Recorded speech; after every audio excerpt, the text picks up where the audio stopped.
You know, people say, this guy worships his wife. Have you ever heard that statement? This guy worships his wife. I see a lot of brothers saying yes, you know. That is not, the meaning of it is not worship as in rendering an act of worship for. No, all it means is he obeys his wife's instructions. That's what it means. And I can give you on a lighter note, and I really like this because it plugs in. We're all human beings and we like a little bit of, you know, humor sometimes.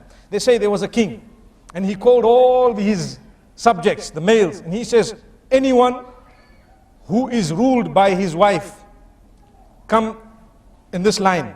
And whoever rules his wife, where, you know, the instructions are not obeyed, so to speak, or they come from you as a man, then you stand in this line. So the whole community stood in the wrong line. Allahu Akbar.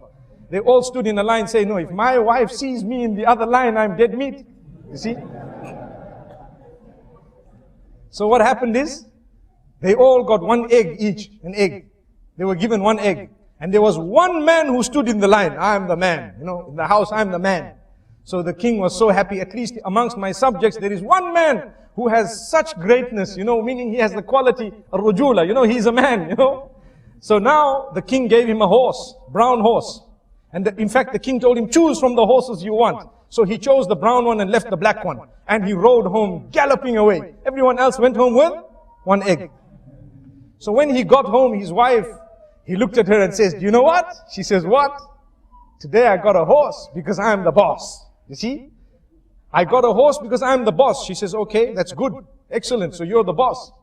So he says, you know, I was told to choose from 3 horses. There was a white one, a black one, and this brown one that I've actually come with. This was the best one. She says, wow, you look great in it. You look great in this horse, but you'd look greater in the black one.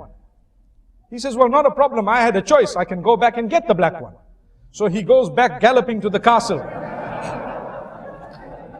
And he says, oh king. The king says, yes, what's happening? He says, I just want to swap my horse. He says, why? When I went home, my wife told me that you'd look better in the black horse. The king says, no problem. He took the horse and gave him one egg.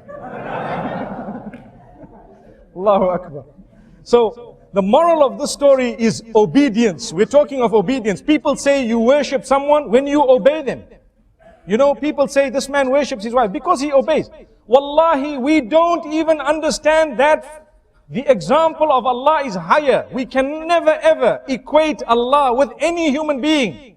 But we need to know that ibadah of Allah subhanahu wa ta'ala is also connected to obeying His instructions.